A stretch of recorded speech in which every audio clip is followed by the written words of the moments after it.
My client, Boulder City, was sued by its own lawyer. And that lawyer sued the city while still employed by it. And he got a temporary restraining order against his own client without giving notice to the client of anything that was going on.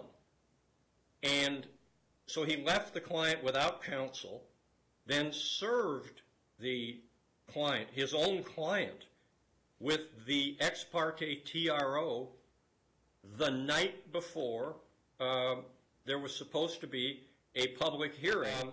The client had no lawyer. And the client, quite frankly, didn't know what to do. The motives of the plaintiffs were not altogether honest and pure. First off, the conduct of Mr. Morris, the lawyer, is just reprehensible. You sue your own client, and you do it in secret. I'll be brief, just to address a few things that simply are false and conveniently left out of Mr. Kennedy's diatribe. He disregards the fact that we sent them a letter before we filed suit to advise the city.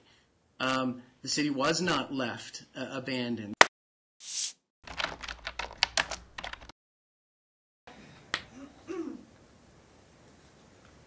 Pages 14 and 15, case A 818973, Alfonso Noyola versus the City of Boulder City. Good morning, or actually I should say good afternoon. Thank you for your patience, counsel. Good morning, good afternoon, Mr. Barr. Good afternoon, Ms. Kaler. Good afternoon, Mr. Gordon. Good afternoon, Mr. Kennedy. Your Honor, go ahead, Ryan.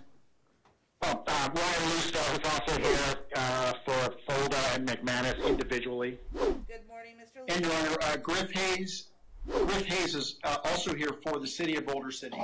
Good morning, Mr. Hayes. Or good afternoon, Mr. Hayes. Okay. Good afternoon. I believe we are here for 3 motions. I have defendant's motion for attorney's fees and costs as a result of the SLAP motion, defendant's motion for an award of statutory damages, defendant's motion to dismiss the 5th and 8th claims for relief, and plaintiff's counter motion for partial summary judgment on the 5th claim for relief, and then a motion to certify, I believe it was Judge Crockett's decision as final pursuant to 54B. At the outset, I will note that I signed a stipulation and order dismissing the 8th claim for relief that was sent to me yesterday, so I believe that we only have to deal with the 5th claim for relief. Is that correct, counsel? That's Hayes for City of Boulder City. That's correct, Your Honor. Okay. So,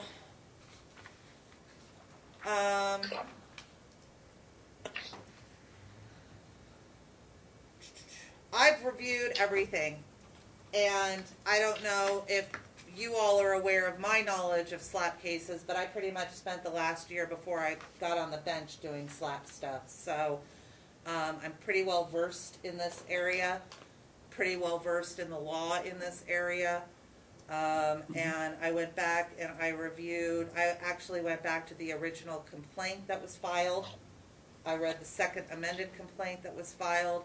I read the findings of fact, conclusions of law and order. I read the transcript from the hearing on November the 19th. And I read all of the motions and the oppositions and the replies in this case. And so I am well aware of where we are. I guess I will leave it up to who is going to be arguing the motion for attorney's fees and costs and statutory damages.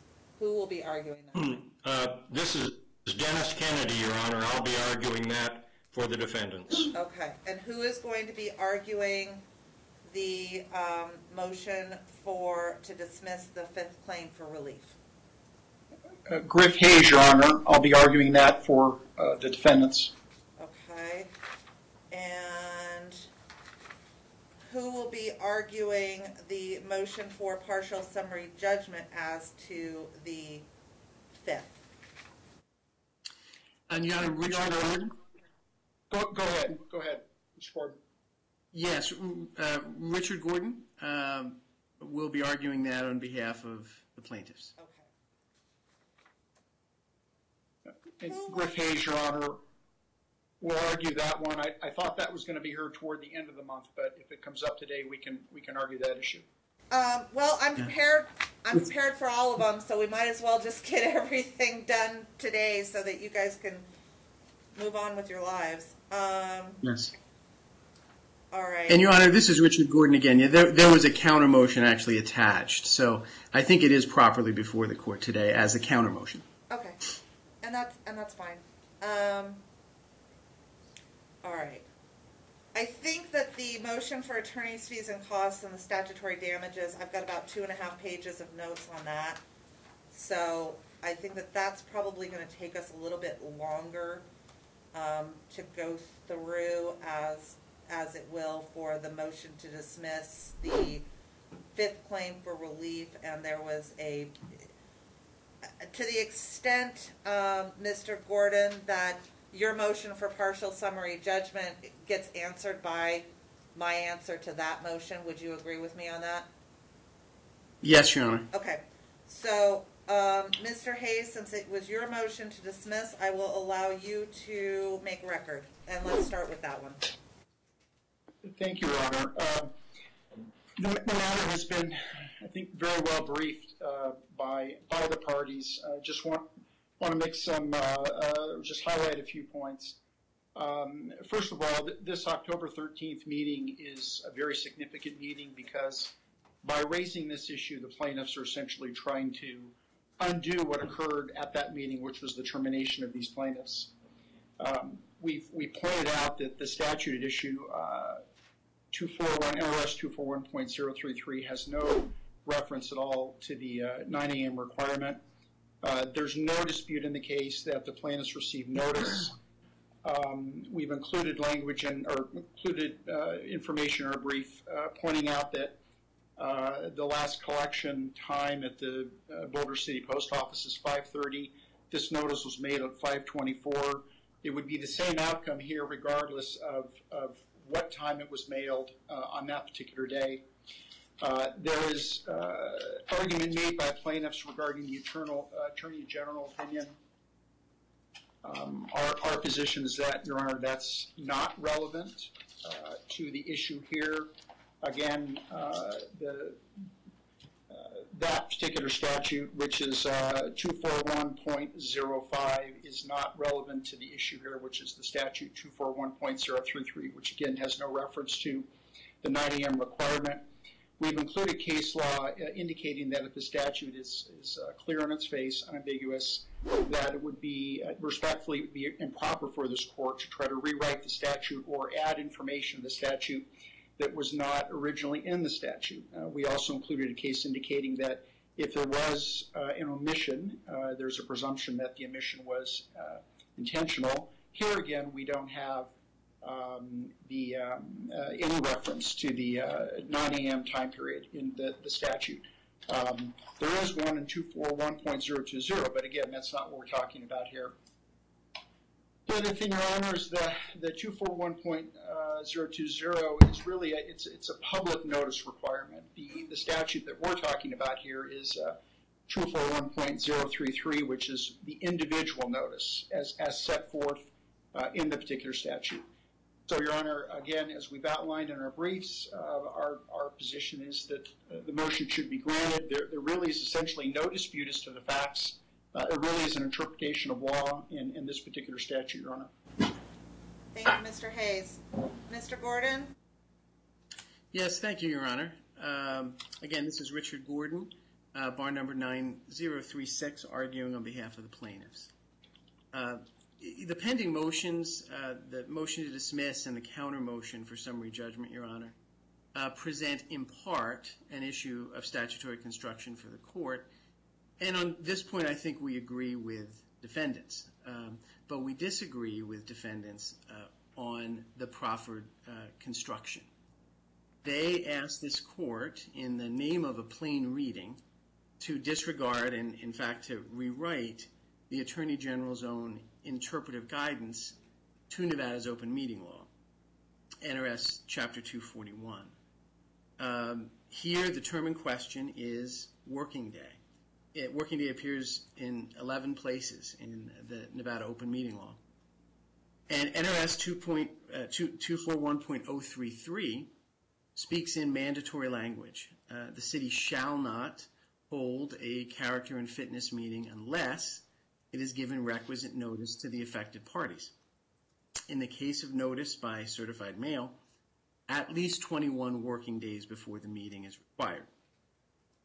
Now, in interpreting the working day requirement and the related timeliness calculations, the Nevada Attorney General, who oversees the interpretation and the enforcement of the open meeting law, clarified that the day of mailing is not to be considered in the calculation unless the notice was mailed before 9 a.m. So for the October 13th meeting to have been validly noticed under subsection 033, the city must have mailed the notice via certified mail on or before 9 a.m. on September 14th.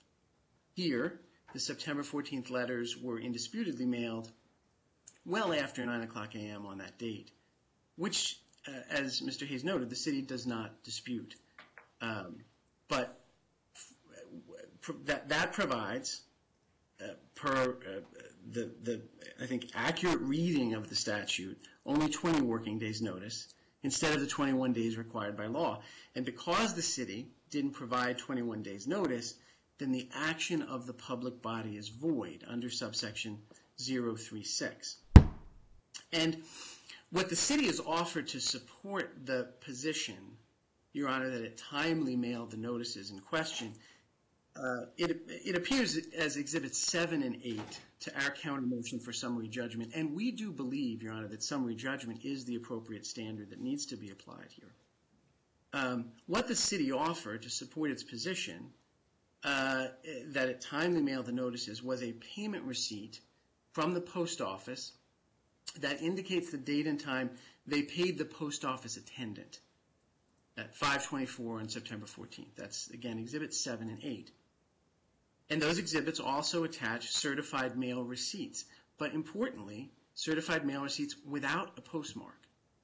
And that, Your Honor, is the true evidence of mailing. That's the purpose of the postmark. That's particularly important when, as here, you pay the post office within minutes of the last mail pickup, as defendants allege. They don't establish that, they allege that. But that's what's missing in this case. Exhibits 7 and 8 are sufficient evidence, Your Honor, for plaintiffs to prevail on summary judgment if you agree with our statutory construction of working day. But it's not sufficient for defendants to prevail, even if you agree with their statutory construction, because they have the burden to establish the date and time of mailing. They need to produce some form of admissible evidence of when it was mailed, beyond speculation and the bald assertion that the last mail pickup was 5:30. Trust us. And they've made no such showing in this case.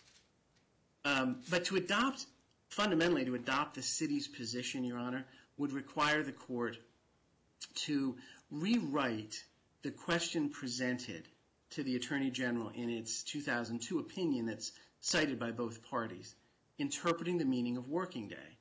And it would require the court to assign a different meaning to that term in different provisions of Nevada's open meeting law. And that's not what the Attorney General intended.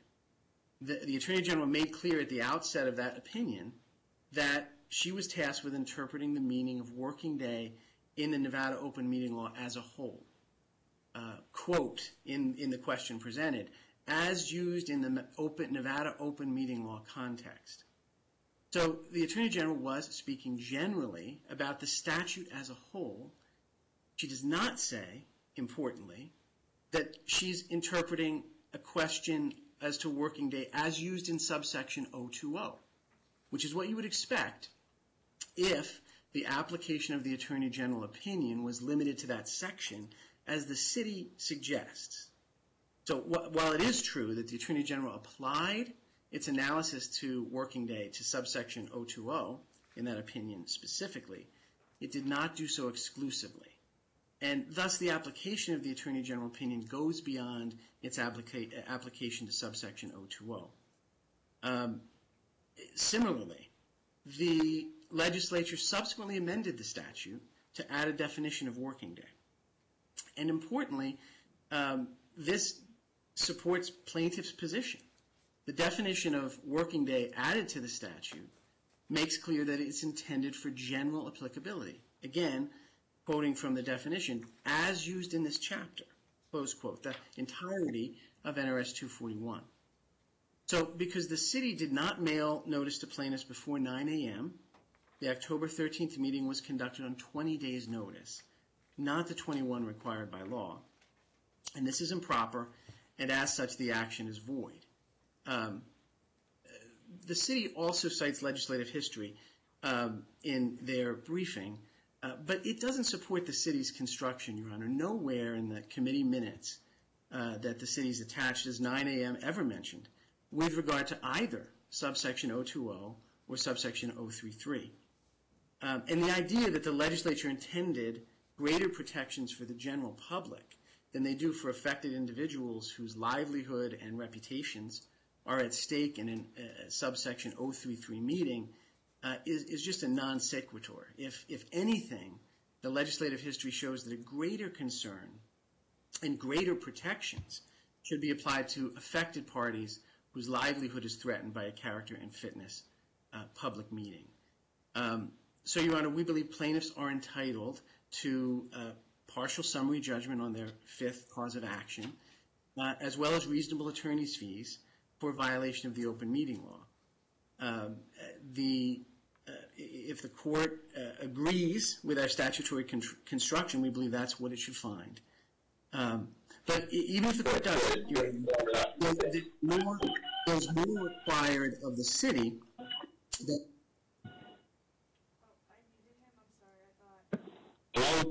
If you agree with their statutory construction. Can you still hear me, Your Honor? Now I can. You got muted there for a second because somebody else busted in and we could hear kids in the background, so I apologize. But no worries. No worries. Just to conclude, Your Honor, so we believe plaintiffs are entitled to partial summary judgment on their fifth cause of action and reasonable fees under the open meeting law. What the city has offered to support the position that at time they mailed the notices, again, is insufficient to grant their motion, even, Your Honor, if you agree with their statutory construction. The certified mail receipts without a postmark is insufficient evidence, and the motion to dismiss certainly should be denied, and the counter motion for summary judgment should be granted. And with that, Your Honor, unless the court has any other questions, that's our argument. Thank you. I actually want to pull up. Give me 1 second here, counsel. Sure. I'm pulling up the exhibit. Give me 1 second here. Sure. Can you find me exhibit 7 and 8? I can't find it right now. Mr. Hayes, your response? Yes, Your Honor. My response is that the Attorney General opinion deals with, again, 241.020, Your Honor, and plaintiffs would have this court believe that a court can essentially rewrite 241.033 to include the 9 a.m. requirement when 241.020 already does specifically call out the 9 a.m. requirement. So, and to my knowledge, Your Honor, with respect to the issue of whether it was postmarked, to my knowledge, the plaintiffs have never disputed that it was mailed at 5:24 on the particular date in question. So, and the other thing too is that the opposing counsel made a comment that we cite the 241.020. Actually, we certainly had to address that because it was discussed in the opposition, Your Honor, but we don't cite to that. In fact, that's precisely the point.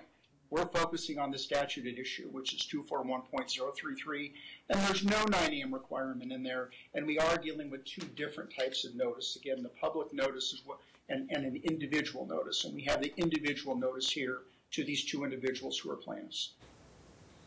I guess maybe they hadn't brought it up before, but I'm bringing it up now. I want to look at this Exhibit 7. And Your Honor, I would just point out, too, that under 241.033, there, and I'm specifically looking at subsection 1 and then B as in boy, there's two requirements: give written notice and receive proof of service. Nothing in there about postmark. We've provided that. And again, the first time we're hearing that issue today. But again, the statute says proof of notice. It does not reference postmark. Okay. That was... So I think what now they want is not only somehow put a 9 a.m. requirement somewhere in 241.033, but they also want to add postmark. And it's just neither one of those are in the statute, Your Honor. Thank you, Mr. Hayes. Okay. This is the defendant's motion to dismiss the 5th claim for relief and the plaintiff's counter motion for partial summary judgment as to the 5th claim for relief. The 5th claim for relief is the claim, and the court has read everything. It also reviewed the just reviewed the exhibits and that were referenced by counsel, Mr. Gordon, during his argument. It's listened to the arguments of counsel. It actually read the Attorney General opinion as well. And here is the court's decision.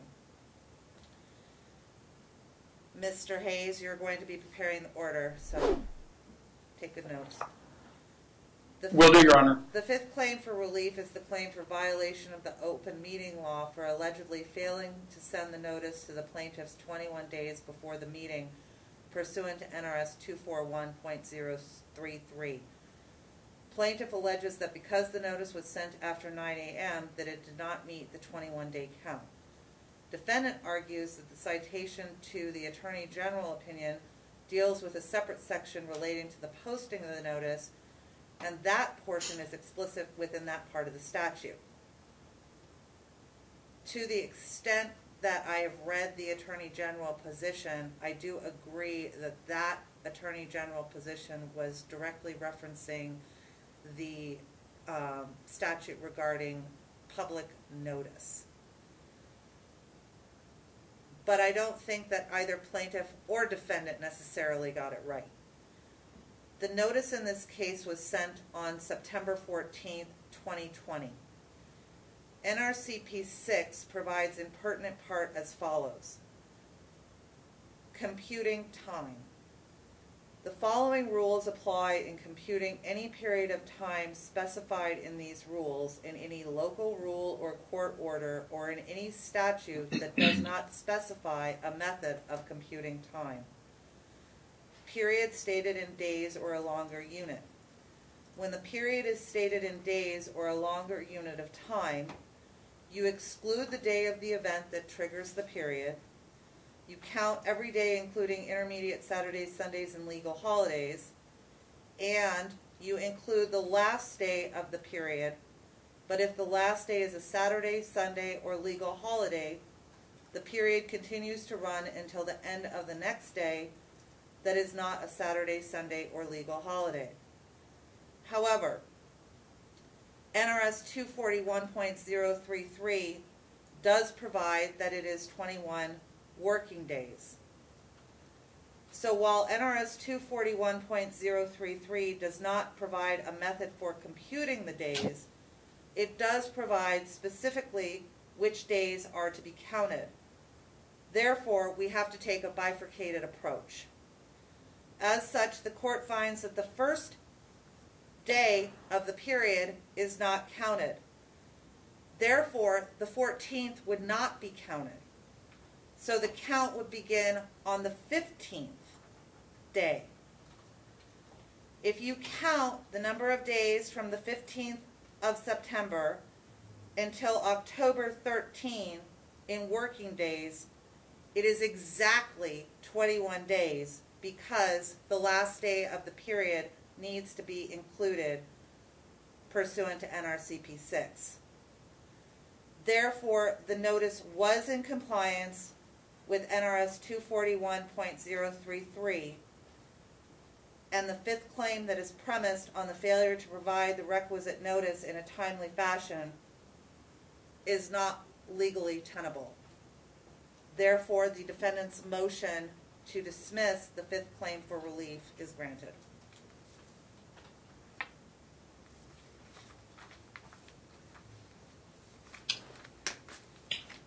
Any questions as to the court's ruling on that? Griff Hayes, no, Your Honor, I took notes. Okay. Thank you, Your Honor. And the counter motion is denied, yes. Okay, moving on. Mr. Kennedy, it is, are you going to be doing this for all of the motions for attorney's fees and costs and statutory damages, or is Mr. Loosevelt going to be doing any part of this on behalf of Tracy Folda and Kieran McManus? No, Your Honor, I'm going to be arguing it on behalf of all three defendants. Okay. Mr. Kennedy, it is your show. You may argue.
I find you in contempt. I am going to incarcerate you.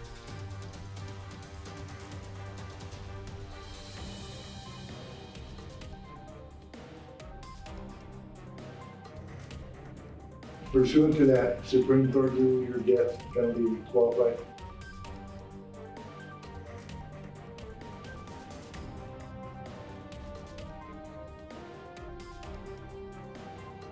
Please put in writing your concerns or objections.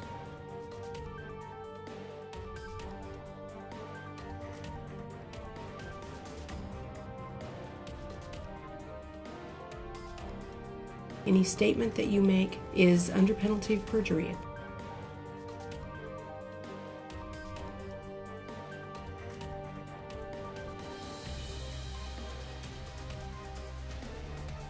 No, that's not how that works.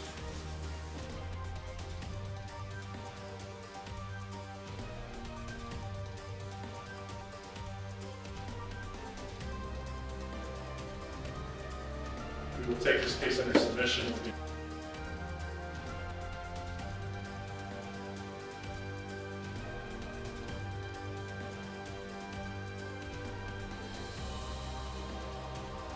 That would require proof by very significant evidence.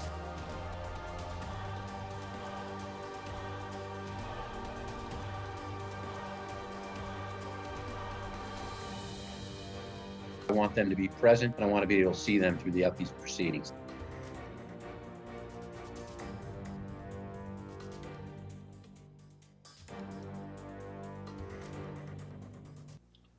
Thank you, Your Honor. Since the court has indicated earlier that it read and reviewed the motions and the other documents related thereto, the orders and the transcripts, of course, pretty well versed in what has happened here. So that will cut down the matters I need to cover. This is the motion of the three defendants for costs and attorney's fees under NRS 41.6701A and for statutory damages under 1B. 1A says that in the event that the anti-SLAPP motion is granted, the court shall award reasonable costs and attorney's fees. The amounts sought and the methods by which they were calculated for each of the parties are set forth in detail in the motion. The gross attorney's fees, $201,369.37, costs $7,819, and statutory damages are $10,000 from each defendant to each plaintiff, totaling $60,000. The analysis on the attorney's fees starts with NRCP 54D2B. And 54D2B says in a motion for attorney's fees, the following must be provided to the court. The first is counsel's affidavit, I'll read the exact words, swearing that the fees were actually and necessarily incurred and were reasonable. That's Exhibit 1. That's my declaration. Documentation concerning the amount of fees claimed, that is Exhibit 3, which is the summary of the fees, and Exhibits 3A through 3E, which set forth all the time entries in detail. And Mr. Kennedy, the court would like to thank you. And that was probably, although you'll hear my decision in a little bit, and while it took the court a while to get through all of it, that was probably the best summation and clearly easy to read with all of the highlighting and what you did that I have ever had the privilege of reviewing. So in my 13 years of practice, I have never seen a better example of a breakdown for attorneys' fees and costs. When I was, challenging them on the other side, that's probably the best one that I've seen, and certainly the best one since I've been on the bench. So, thank you for making my job easy. Your Honor, in all honesty, credit for that goes to Kelly Stout, who's sitting here with me. She is the person who was in charge of that and who did all of that. And I agree, it was one heck of a job. The third item, I take it back.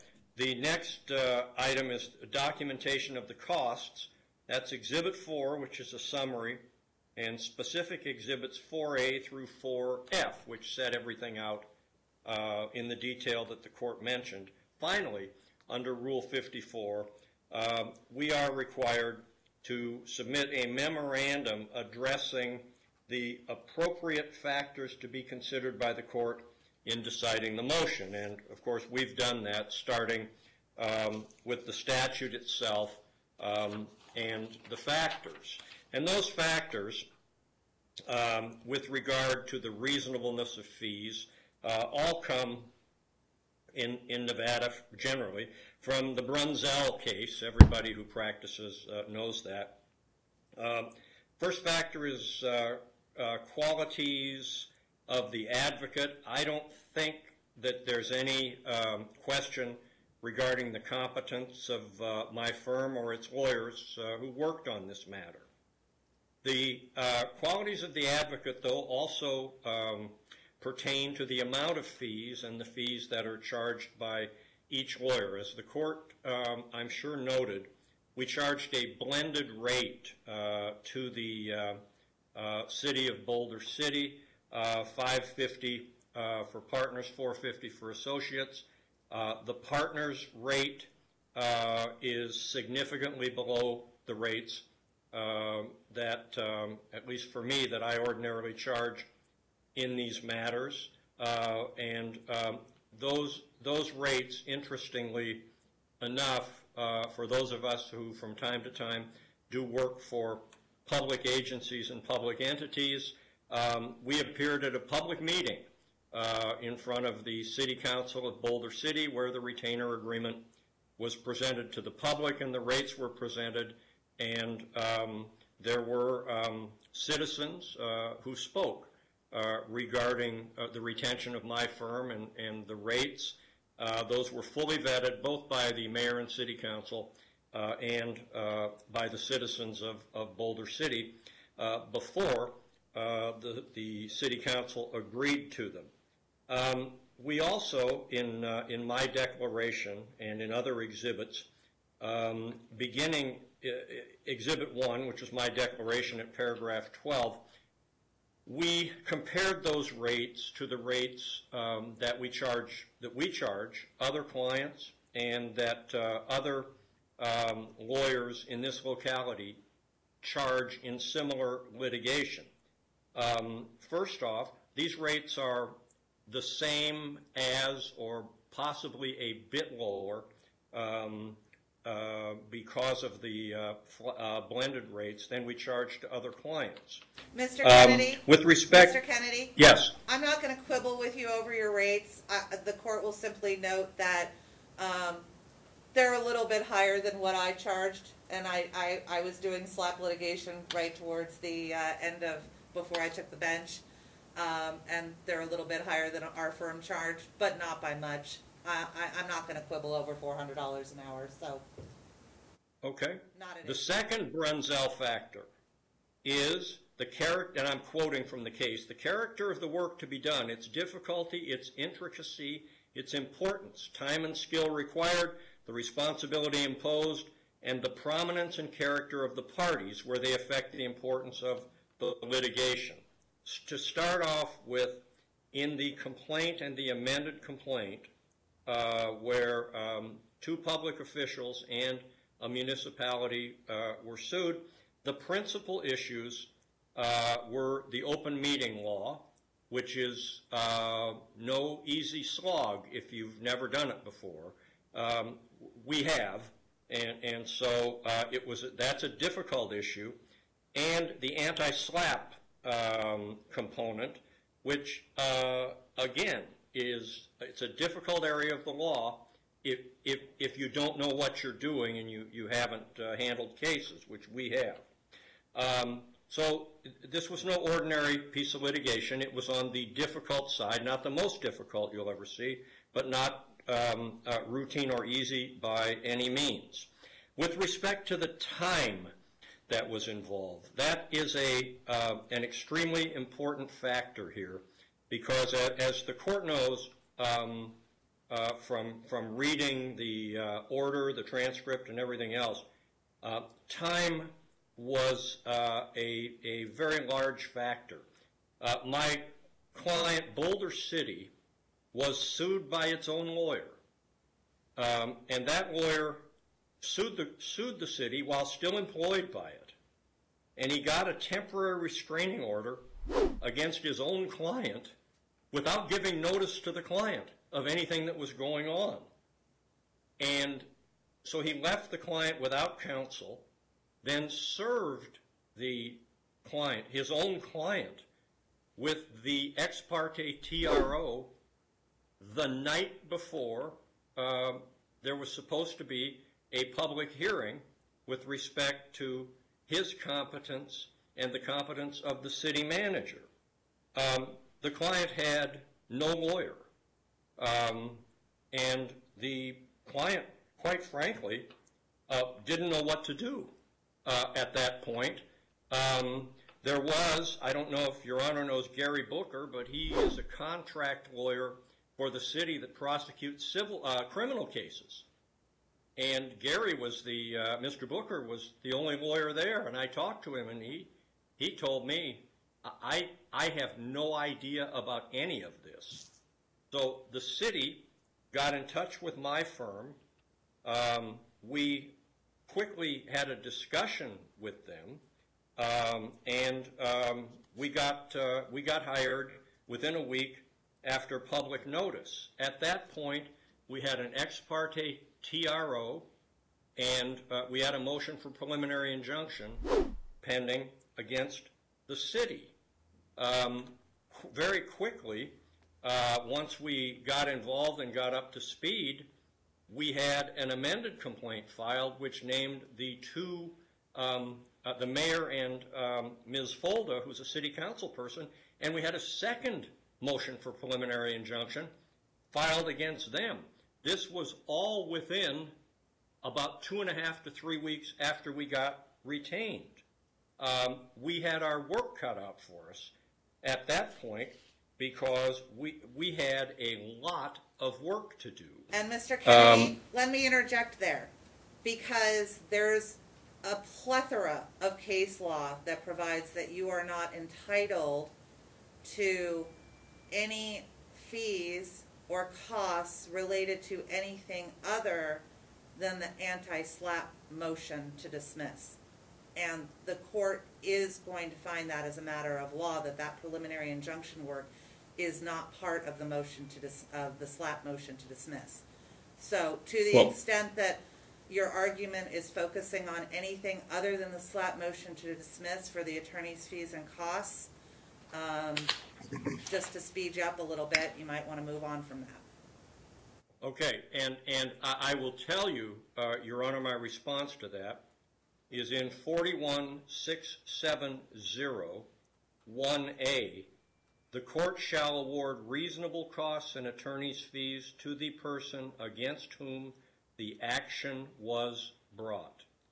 This action was brought against these three defendants, and the two motions for preliminary injunction, that is relief sought in the action. Mr. Kennedy, there is case law, and I will read it to you directly when I render my decision. So I'm just trying to save you some time on your argument. There is case law that provides that you are only entitled to your attorney's fees and costs for the work related to the anti-SLAPP motion to dismiss. It is not on the entirety of the action. Okay, I've got it. And that's fine, because the rest of the statute allows us to bring a lawsuit to seek in a separate action those other fees. So that's fine. That's fine. The prominence and character of the parties involved. This is the city manager and the city attorney as plaintiffs, the city, the mayor, and a member of the city council as defendants. It may get a little bit more prominent than that, but this case certainly satisfies that criterion. The third Brunzell factor, the work actually performed by the lawyer, the skill, time, and attention given to the work. I don't think there is much question about that, focusing without waiving on the anti-SLAPP motions. Both of those were granted, and there is very little question about how Judge Crockett viewed the quality and character of the work in those motions. Finally, the result, whether the attorney was successful and what benefits were derived, again, based on the evidence, there can't be very much question about the quality of work that was done in the anti-SLAPP motions. They were both granted in their entirety. All the claims in the amended complaint, all 6 of them against all 3 defendants, were dismissed. And I don't have to be modest in saying those motions were completely successful. On that, we will submit it.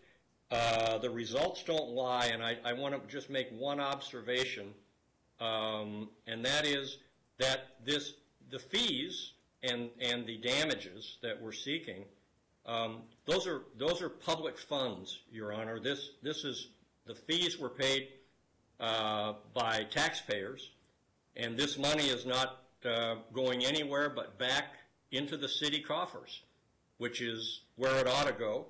And so, based on what the court has said, we ask that the court grant the motion to the extent and in the amount that the court deems proper. Thanks, if you have no questions. Mr. Kennedy, do you want to touch at all on the statutory damage award? Yeah, I do, and I would just add that is all set forth in our motion for costs and fees.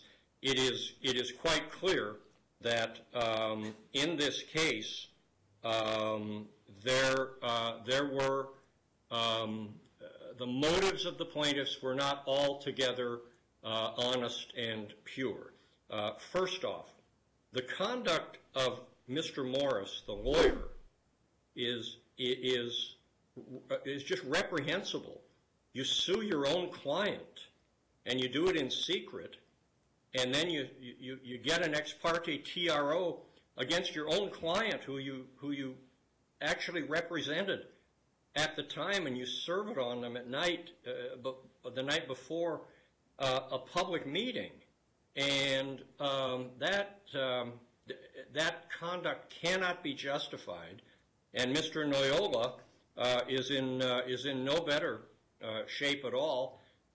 He went along with Mr. Morris, and as we point out, Mr. Noyola said, well, the city was upset with me, and it was because I spoke to an interviewer in an EEOC matter, and that's why they did that. And it turns out that his interview wasn't until 5 days after this litigation was filed. So that statement is just absolutely, flatly untrue. And then both Noyola and Morris delayed this matter, as we set forth in our memorandum. They stopped coming to work after they filed the lawsuit, and essentially we were sending a process server out to try to find them, to serve them with notices, and they were nowhere to be found. We couldn't find them. This is our existing city attorney and our existing city manager. Your Honor, they vanished, and we had no contact with them. Your Honor, there's no basis for this diatribe on plaintiffs. It would take quite a while to correct Mr. Kennedy on the various statements he's just made, and it's just simply not relevant to this motion. There's no basis for what Mr. Kennedy is doing right now, other than to attempt another public. Mr. Gordon, I think the basis that he is bringing it, and I was going to ask a question myself, but since you jumped in, I'll go ahead and address it. The basis that I think that he is bringing it is to the extent that the action was brought vexatiously or frivolously, that should provide a basis for a statutory fee award. I would just say this, Mr. Kennedy, when Mr. Noyola and Mr. Morris, and I'll phrase it as a question, when Mr. Noyola and Mr. Morris were apprised of the fact that the city was attempting to, at the very least, question their character and fitness for the position and possibly bring action to terminate them, I liken that almost to the situation of where an attorney who is accused by his client of malpractice has a right to defend themselves, and probably at that point there's a breakdown in the attorney-client relationship, that it would not be appropriate for that individual to continue to represent the city. So I would just make that comment, that I don't find that them defending themselves against the notices that were provided to them and not coming into work to be evidence of being vexatious or that their actions were vexatious or frivolous. So that's the only thing that the court would note in response to your statement, Mr. Kennedy. I'll allow Mr. Kennedy to finish, and if you want to address the court's statement on that, I'll allow you to do so, and then Mr. Gordon, it'll be your time. Yeah, Your Honor, and I will just say this. If an attorney and a client get crosswise on something, the attorney has an obligation to advise the client that he is going to withdraw or can no longer represent the client, A.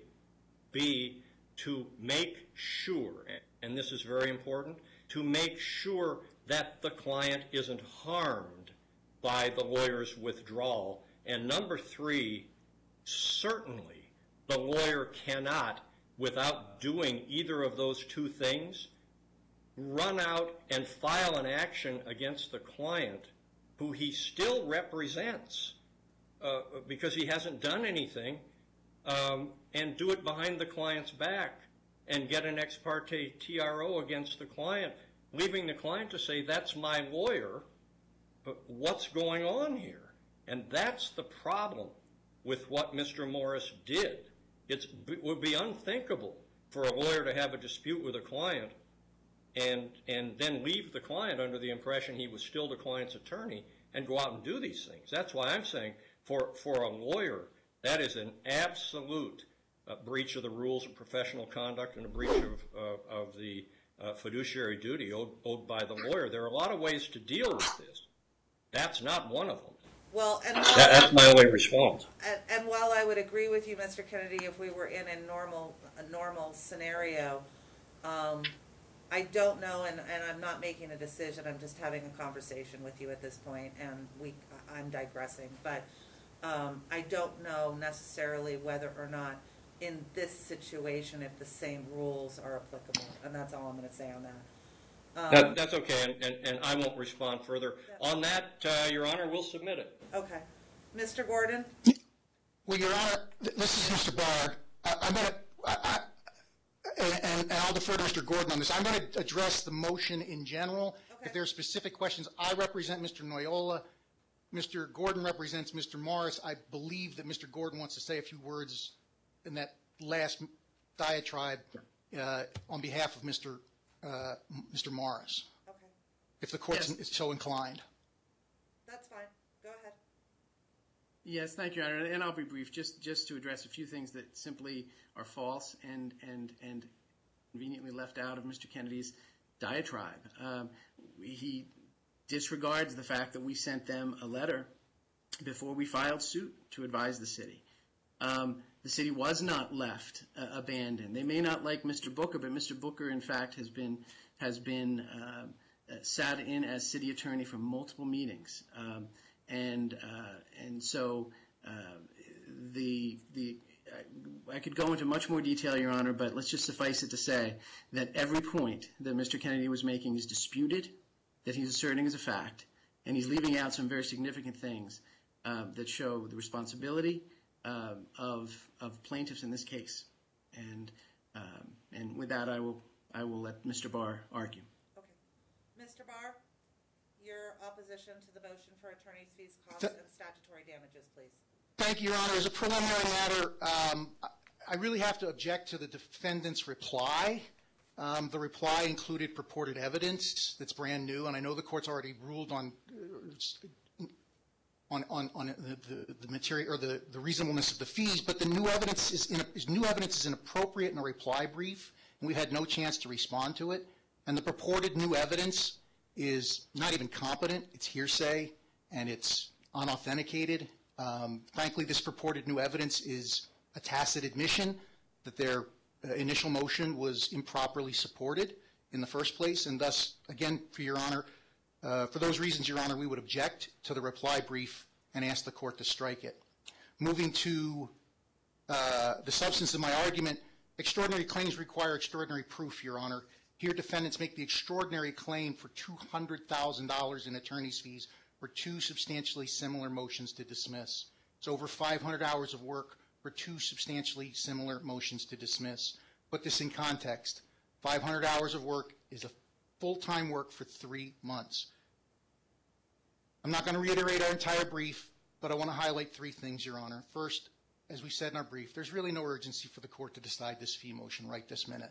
The matter is up at Supreme Court. It implicates important issues of public policy, including free speech and the open meeting law, and the interplay here between those things. If the Supreme Court reverses the anti-SLAPP orders, this application becomes moot. If the court affirms the anti-SLAPP orders, then any fees awarded would be an offset against any damages that plaintiffs might collect later on. So we respectfully submit that the court need not make this determination right this minute and just stay the adjudication of it for now. Second, the application lacks proper evidentiary support. As we said, Your Honor, extraordinary claims require extraordinary proof. While a self-serving affidavit of defendant's counsel may normally work, it is not the extraordinary proof to support such an extraordinary claim in this case. Defendant's counsel is never going to say that his fees are unreasonable, and it's his burden, it's the defendant's burden, to prove that their fees are reasonable.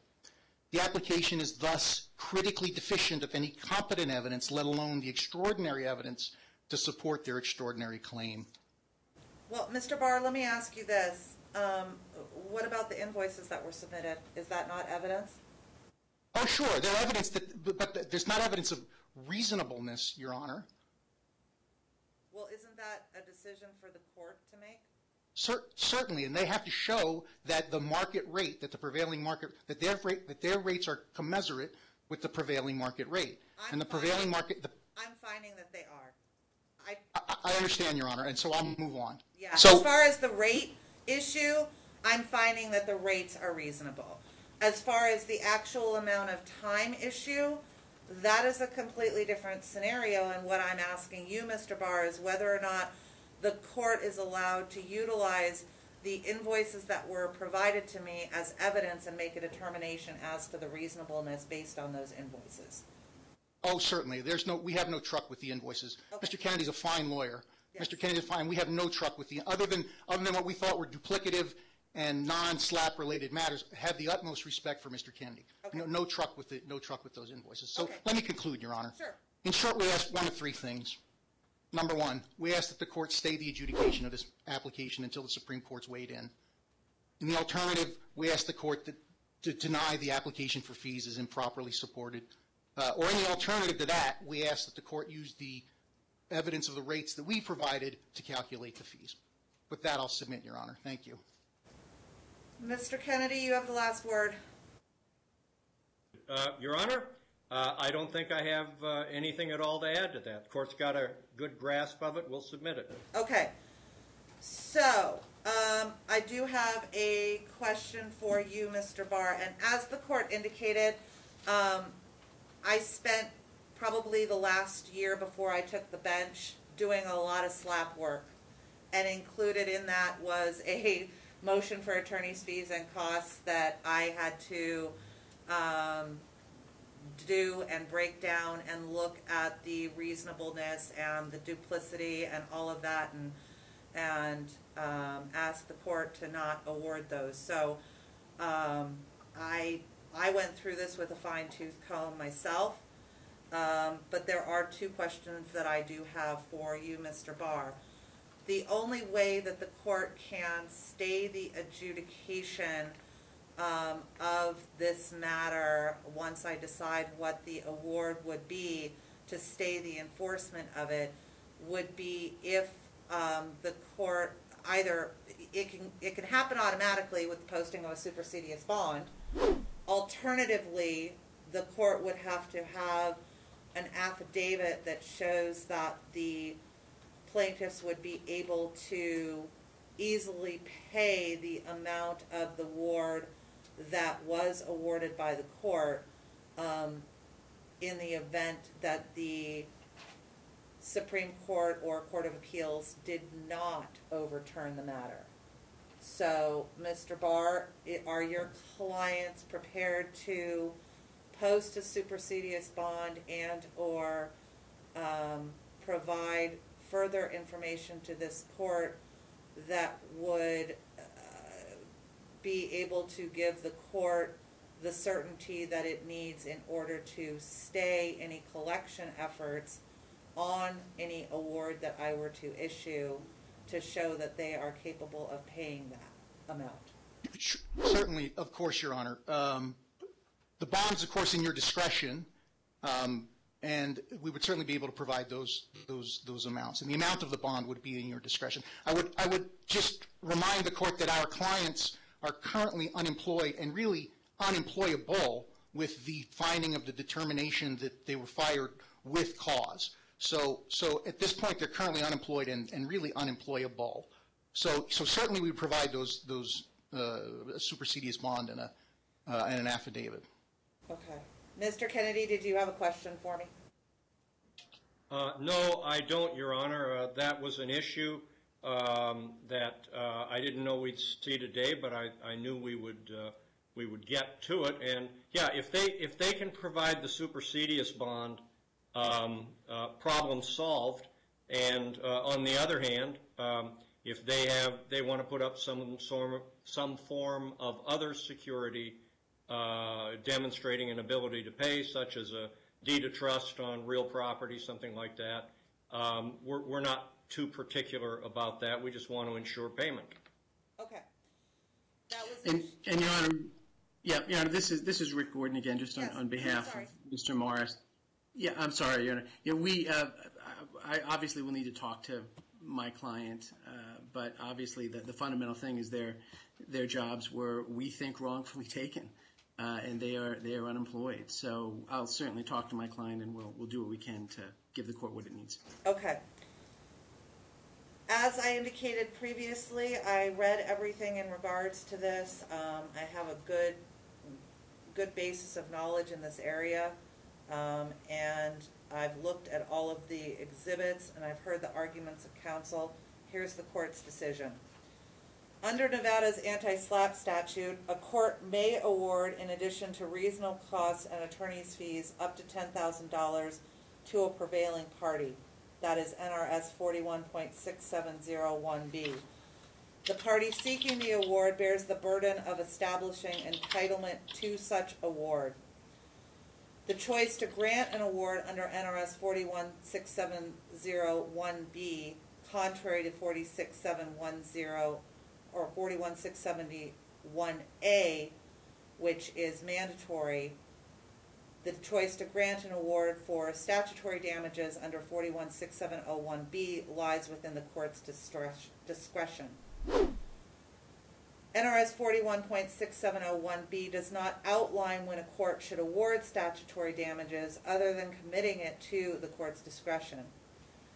Based on the language in NRS 41672, which allows the court to award plaintiff reasonable fees and costs if it finds that the anti-SLAPP motion was frivolous or vexatious, it appears that the statutory $10,000 is awarded as defendant even states in its motion to punish the plaintiff.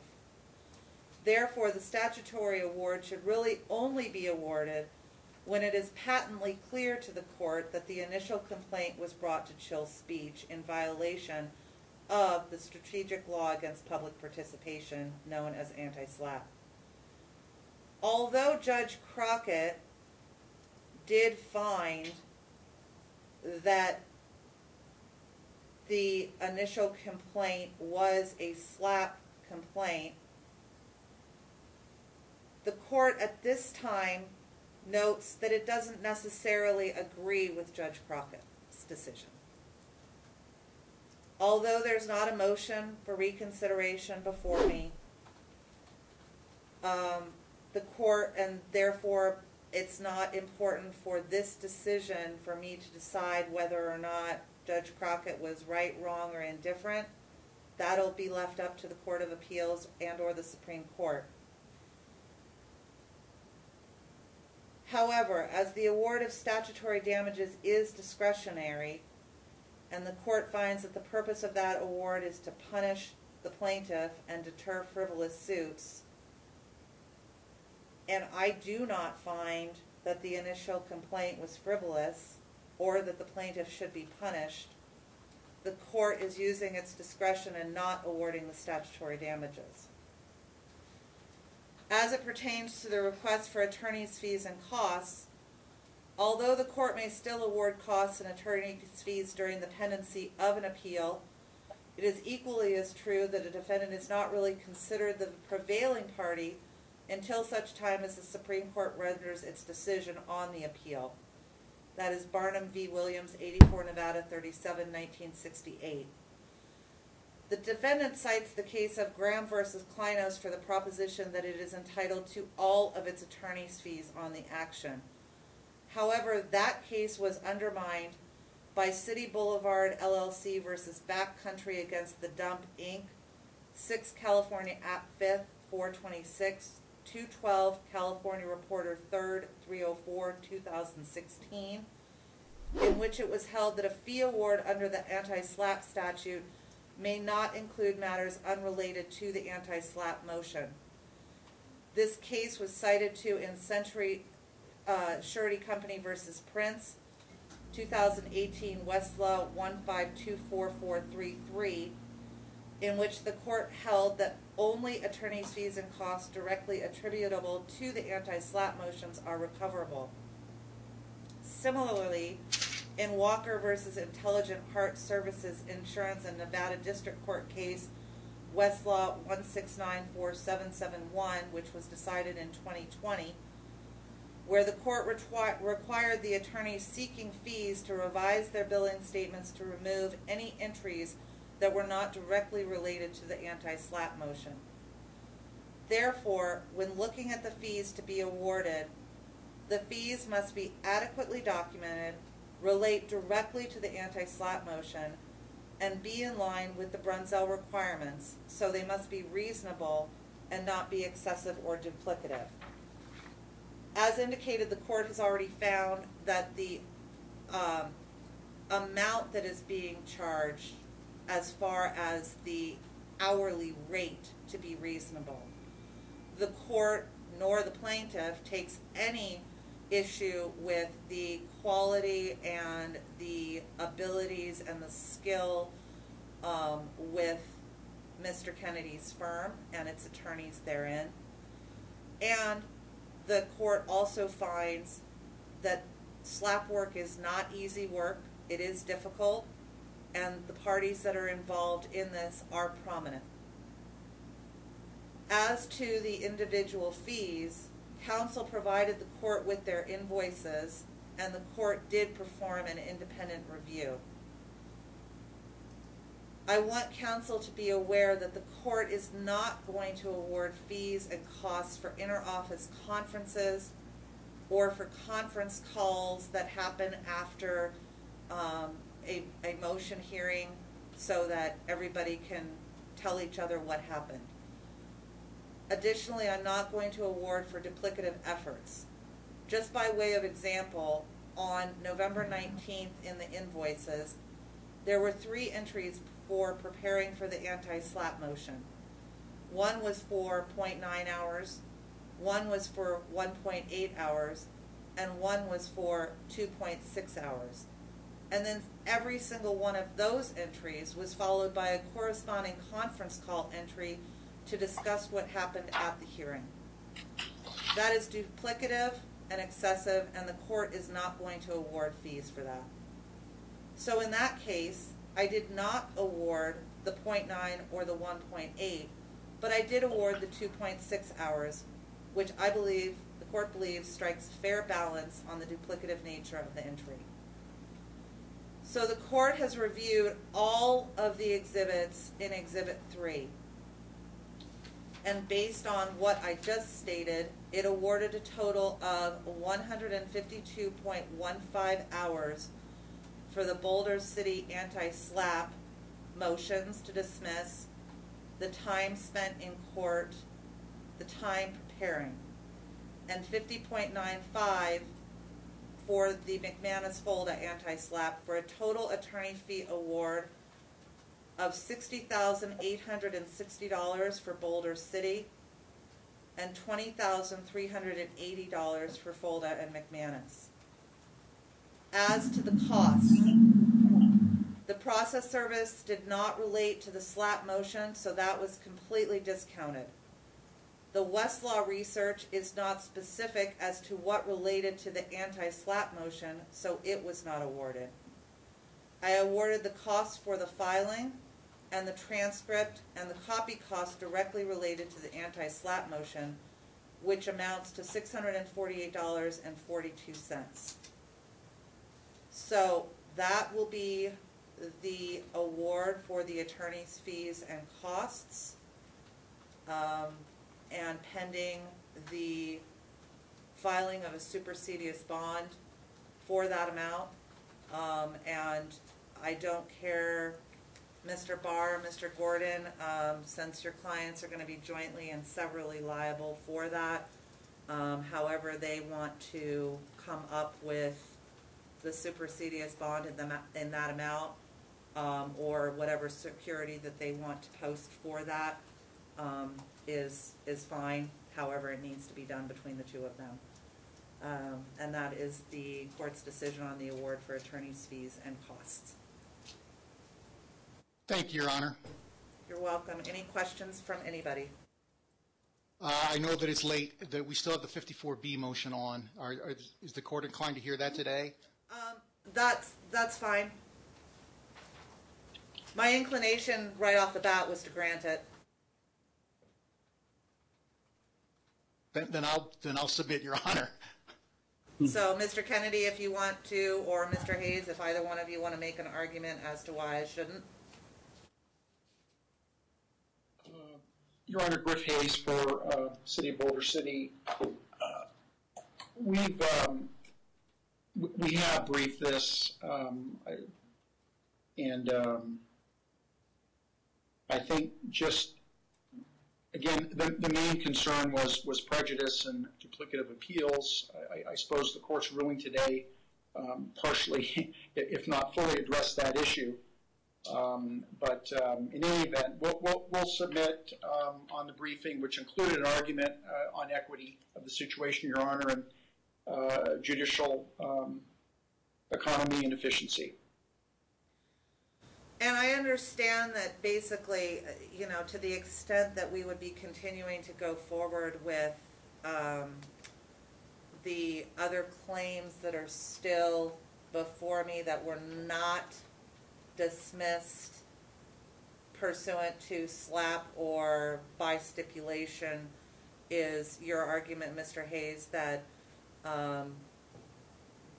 we should wait to see what the Court of Appeals does and decide all of that at once? Because I'm happy to stay everything else pending resolution from... Is this up in the Supreme Court or the Court of Appeals? I can't remember. I apologize. Griff Hayes, I believe it's the Supreme Court. That's what I thought. But yeah, Your Honor, a brief response to that. Again, the city's concern is relitigating the issues twice. There are other causes of action that certainly are still sitting out there in the second amended complaint.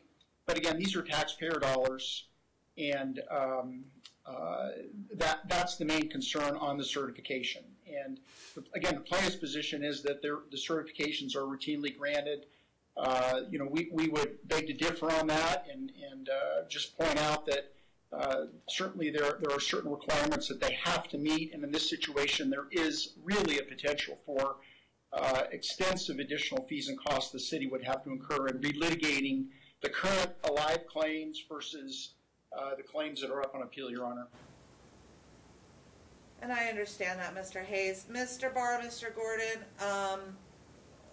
would you care to weigh in on the court's...